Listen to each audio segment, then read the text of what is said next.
Well, Bill, I appreciate it. Thank you so much. And thank you for joining Eavesdropping, wherever you join us across the breadth and scope of this great nation, parts of Canada and parts of Mexico. I'm Spencer Wise, live from Las Vegas, and tonight we get a chance to eavesdrop with Jeff Fisher. And Jeff is the co-founder and editor-in-chief of High School Football America, a digital platform that's become a national voice for one of America's greatest traditions. After decades in broadcast journalism covering everything from the Olympics to the Super Bowl, Jeff turned his focus to telling stories behind the Friday night lights. He's also the author of High School Football in Texas, Amazing Football Stories from the Greatest Players of Texas. Jeff, old friend, welcome to Eavesdropping. Spencer, it is so good to be with you. It's been too long. It has been too long, so we'll correct that soon. Sounds like a plan.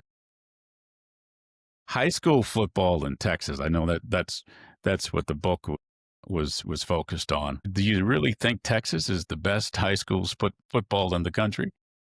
Biggest question I get, and I've been doing this 51 years. So that's the one that I started in little old Pennsylvania.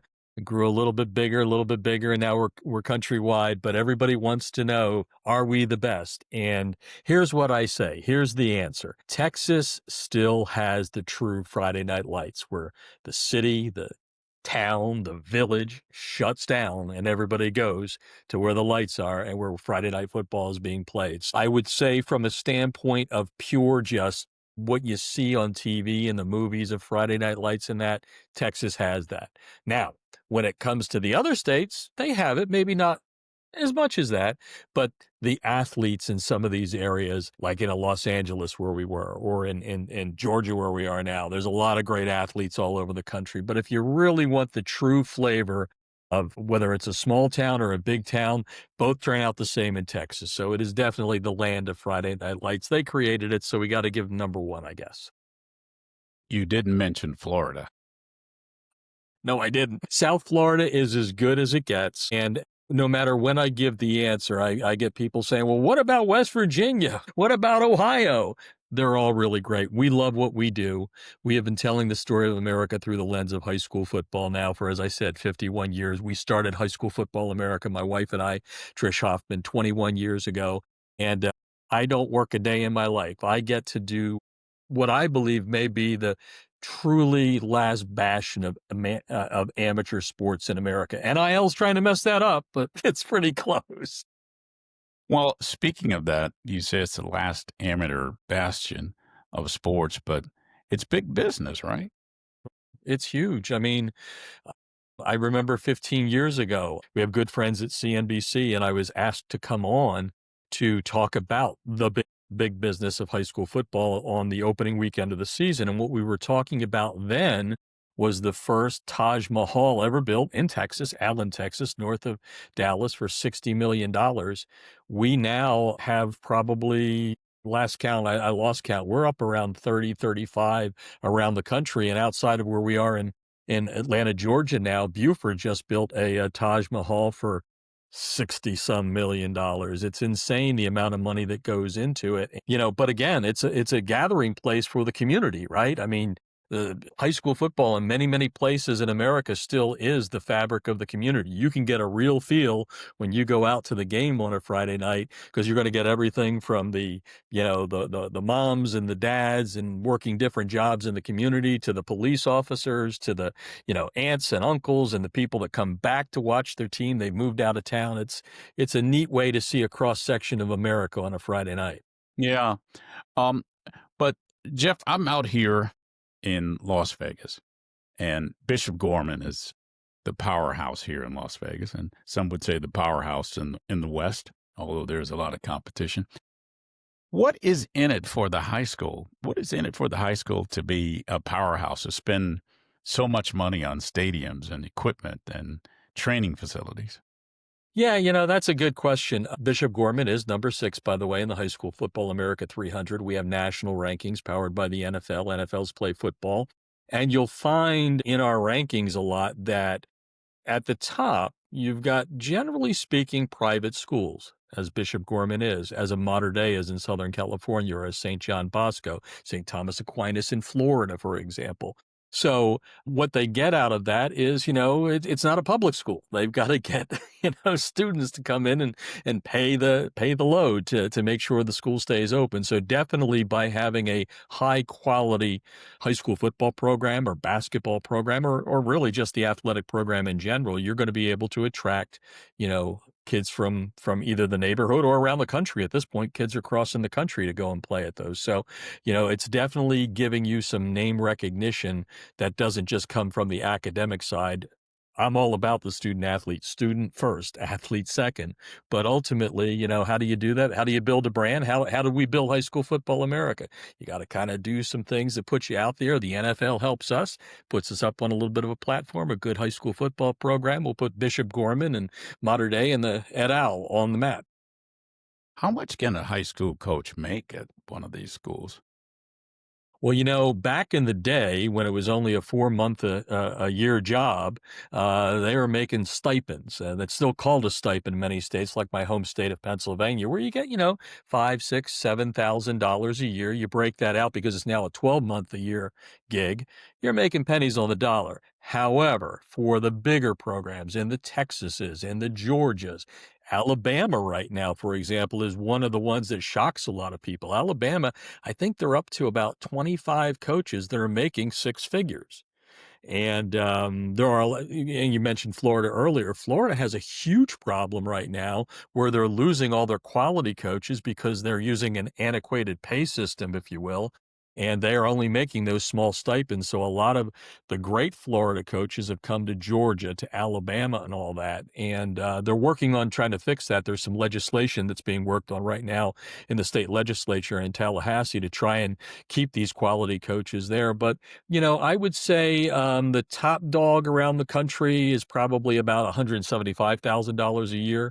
But it is a six-figure salary in a lot of these bigger programs' cases. Now, not all of that's being funded by just, a line item in the school budget. You've got booster clubs that are kicking into that. Some of the coaches must run camps in the summer and all that to increase that. But generally speaking, there's a fair amount of people at six figures, and all my good buddies back in Pennsylvania who coached for 40 or 50 years go, just like every other sport, right? Boy, Willie Mays only made how much when he was playing versus so-and-so making $100 million a year. It's all relative, but generally speaking, pay is going up and exponentially. Back to your original question, which is, what can it do for a school? Well, it lifts it up. And one of the other things that I should mention on the public side, we talked about the private side and attracting students, but a lot of states around the nation, Arizona being one of them, they have open enrollment. So it's not one of those things that where you live on that street means you must go to X school. You can choose to go to Y school. So that's another thing that the high school football program is going to do. It's going to bring notoriety and bring in people from all over the state and sometimes outside of those borders. Do companies like Nike, do they sponsor high school football as well? Yeah, they do. Nike, Under Armour, Adidas, the big three, all have programs that they sign to contracts where it's not necessarily money per se that's coming into their pockets. In some cases, it definitely is, but they may just get in-kind products. So all of the uniforms, Bishop Gorman mentioning Nevada, how many varieties do they have there? 200, 225? I lost track It's of the over number. 1,000. Is it? I didn't know that. I knew it was up over 200, but in a lot of the cases, these companies are paying that. And again, if you're not having to pay for your uniforms and all that, that obviously brings down the overall cost of what the school is kicking into the budget. But that's kind of the biggest thing and the biggest change that I've seen over the last 20 years. I mean, it's expensive to field a high school football program. Every program that's kind of beneath those those names that we all know are always constantly in a fundraising mode, doing pizza sales, car washes, you name it, they're doing it. Yeah. This still excites you. I wake up every day smiling. I go to bed every day tired and knowing that I did everything that God put me on this earth to do.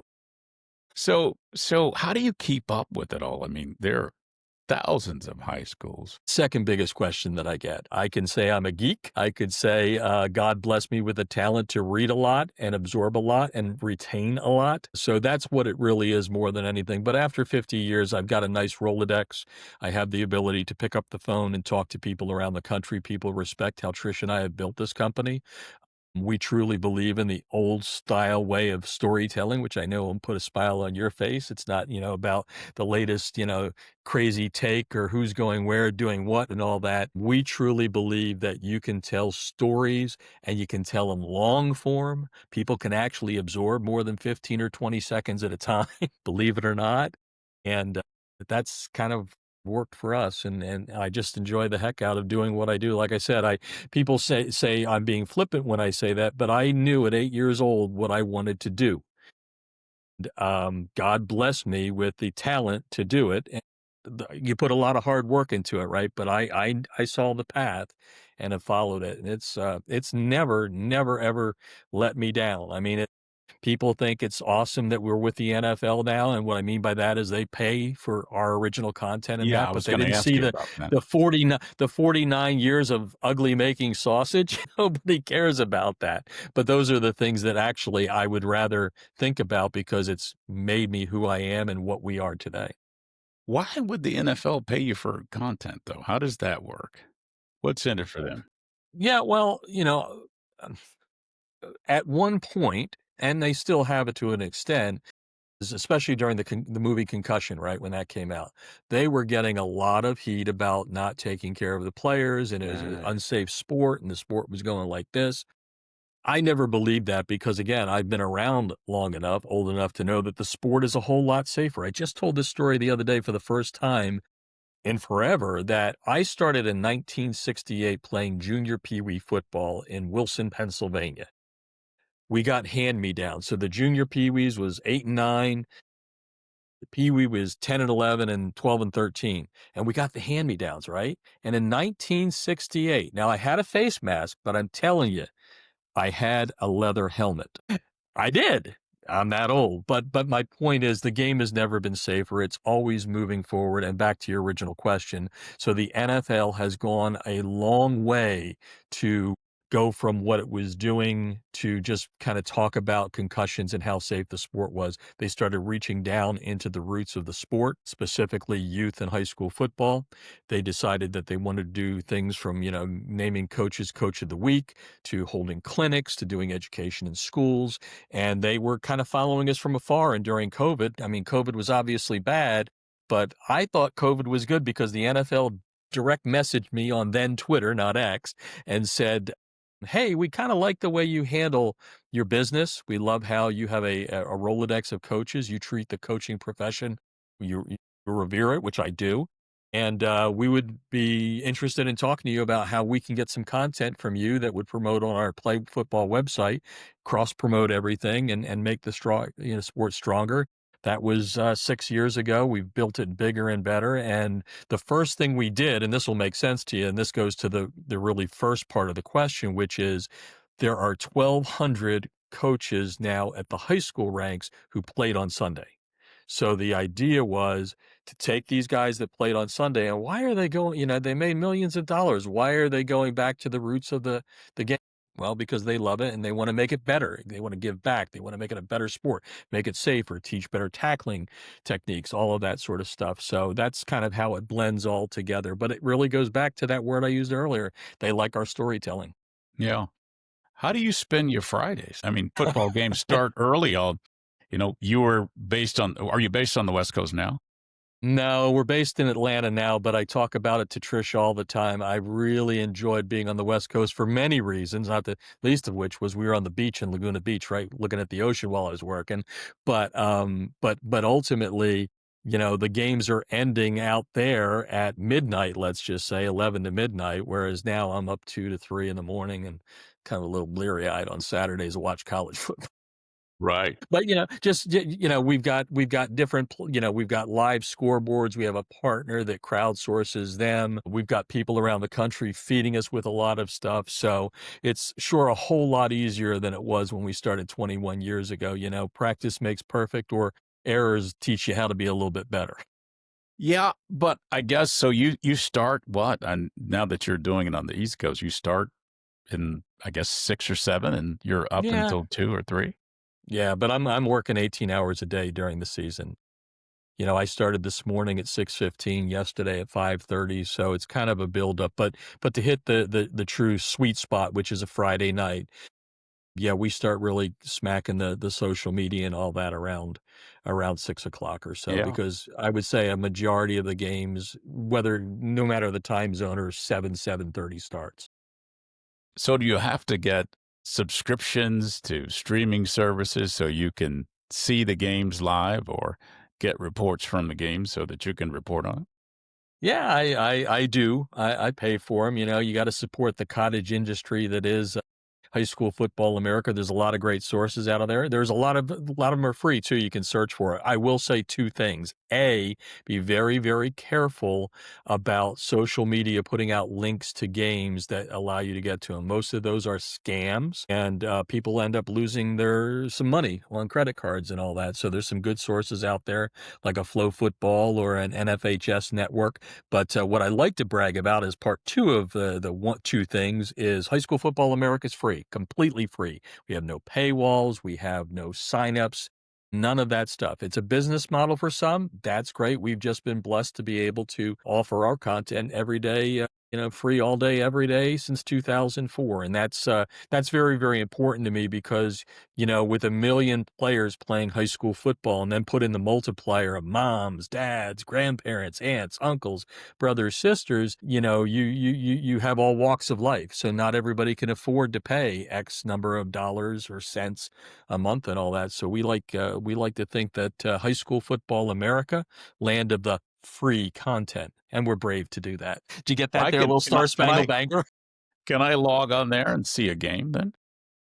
Now that is the one thing we haven't done. We've allowed, and we've had that question asked a lot, but we have not. We'll let the people do what they do well, just like recruiting, right? We touch on recruiting, but there are places that do it better, so we let them do that. There are places that stream it. But I will give you an example. There are, because we have all these connections around the country, there are games that are streamed very free on YouTube. So I will give a link, example being in Chattanooga, there was a big matchup between Baylor and McCallie, number 30 and 38 in the nation, and it was aired by a local TV station. So we blasted out the link for everybody to make sure that they could see it and watch it for free. So, but we're not doing it. It's expensive. I mean, although the costs have come down with technology, it's still expensive to air a game, which makes it then hard to. And I know you know a little bit about some other things in the world, how you make money and don't make money, but the long and the short of it is you can't get return on investment sometimes when you start streaming games, but that doesn't mean that it's not right for somebody. Yeah.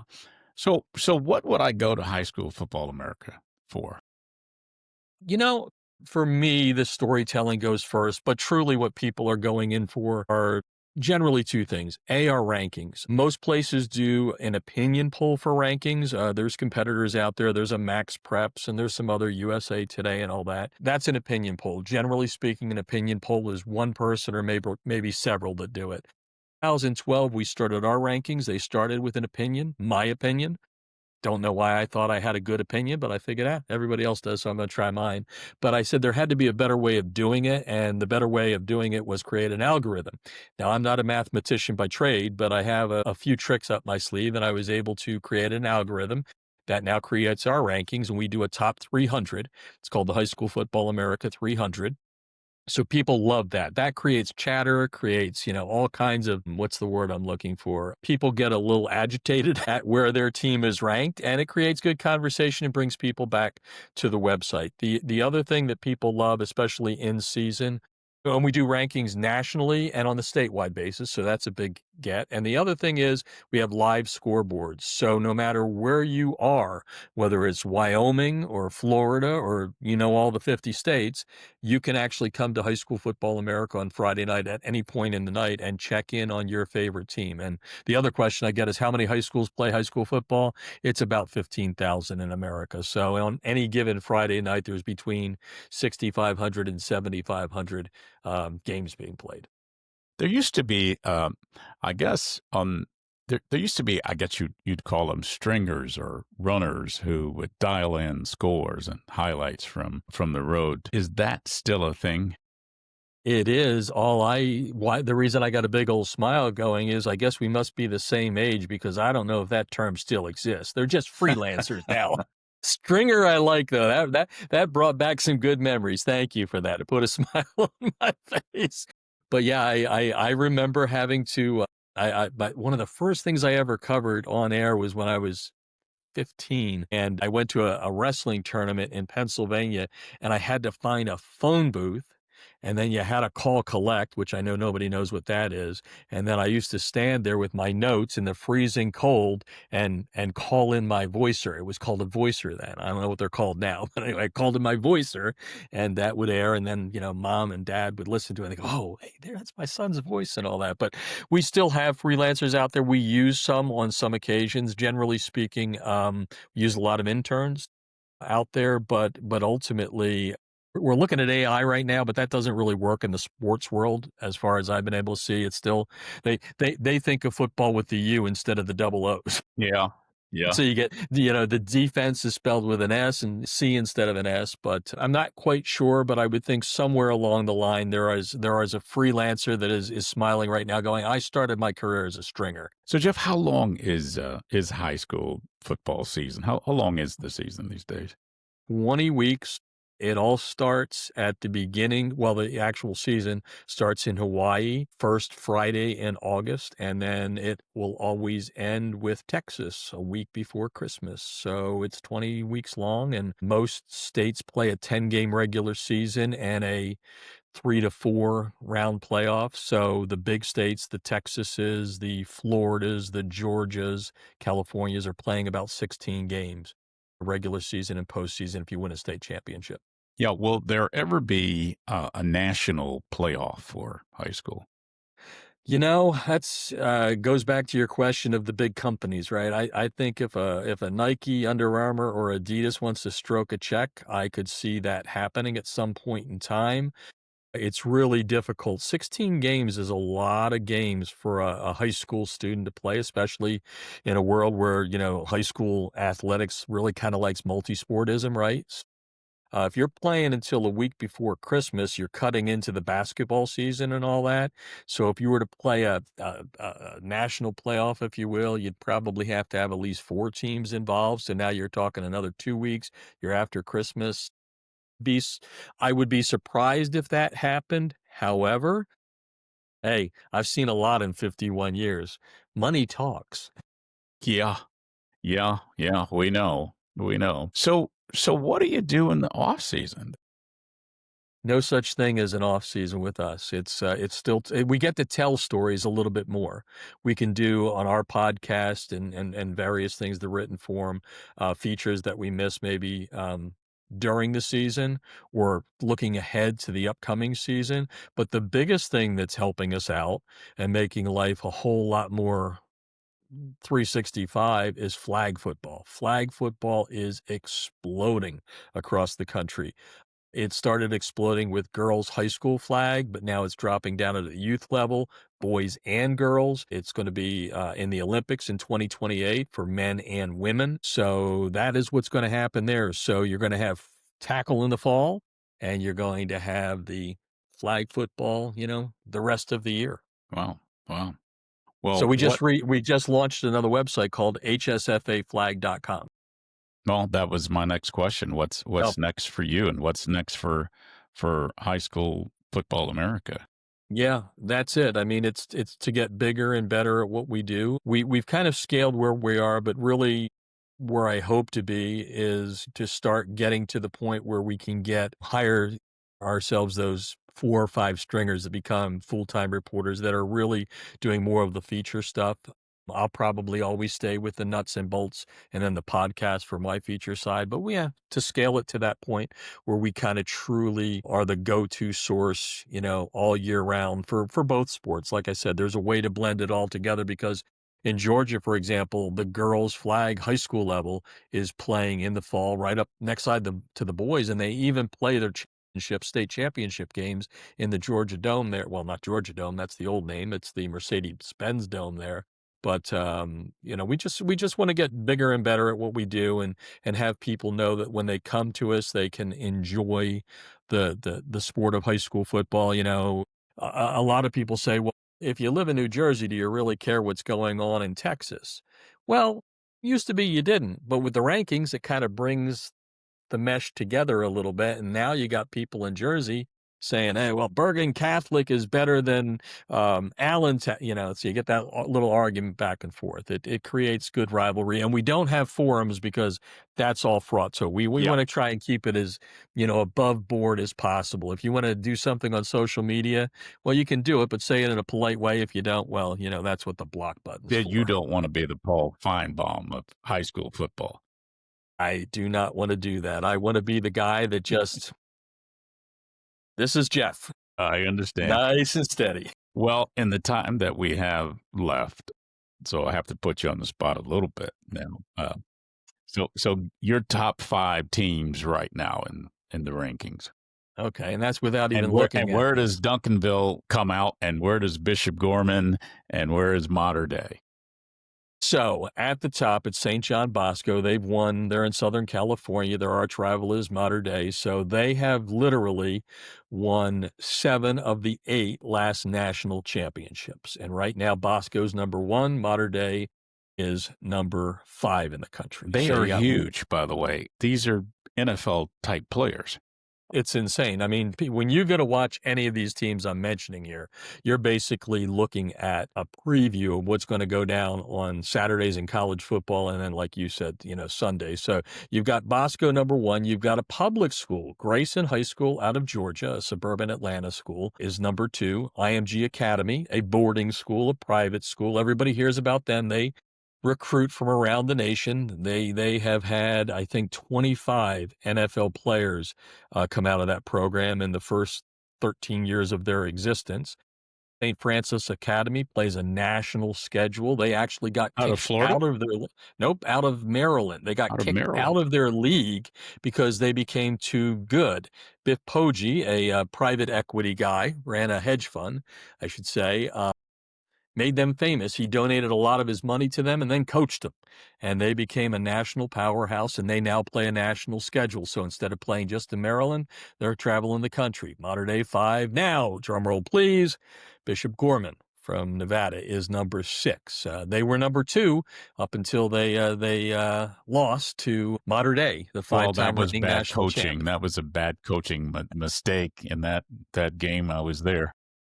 I kind of knew you were. So, but that's where it is now. You mentioned Duncanville. Duncanville's an interesting story. Texas, while it is number 1, has had a hesitancy to go outside of its borders because they think they have everything they need there.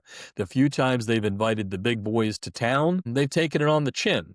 So, Duncanville in our algorithm, because your algorithm has multiple things in it, including strength of schedule. Duncanville has been the only team to play outside of the state, but the state doesn't like them doing that. So right now, Duncanville, after being upset by Waxahachie a couple of weeks ago, their number, I got to look this one up. I think they're 35. Yep, they are 35. So Duncanville's in there, but they've produced a whole lot of talent. All of these schools are great. I like to tout teams like, for example, an East St. Louis. I was going to ask you about East St. Louis. They have one of the greatest. He's a Jersey kid. Coaches in there, Coach Sunken, and he and I are good friends. He plays in East St. Louis, and for your viewers and listeners that don't know about East St. Louis, it's a tough little town. It's in Illinois, but it's right across the river from St. Louis. And Coach has done such a wonderful job with giving these young men opportunities. And they've just succeeded in so many ways, keeping off the streets and all those good things. But what I love about Coach Sunken is this. He's not afraid to play anyone, anywhere. And he'll take his band of warriors on the road and play the IMG Academies, the Bishop Gormans. And he does a great job and wins. He may lose his first 3 or 4 games because they're a little high, or he may upset somebody along the way, but ultimately they're ready and usually a challenge for an Illinois state championship. That is a great running back they have. They are a very, very, very good program. Yeah, I think he's ranked number 2 in the Yeah, I can't think of his name right. country. That's the problem when you cover the whole country. Every so often, your brain at 65 years old cranks it a little bit slower. Well, Jeff, thank you for going a little long. I could talk about this for forever, but we really appreciate you joining us. And I know you're on the road and very busy, and about to start another week of covering high school football. So thank you so much. Well, we appreciate you and thank you for I just it's good to see your face. It's been too long, like I said at the top. A perfect circle and storytelling is bringing it back. But I love seeing guy has one of the best smiles, folks. Even on my bad day, and I don't have many of them, if I saw you, I'd see that smile, and be like, life is okay. Thank you, my Thanks. friend. Appreciate you. Thank you, my friend. Give my best to Trish. We'll do that.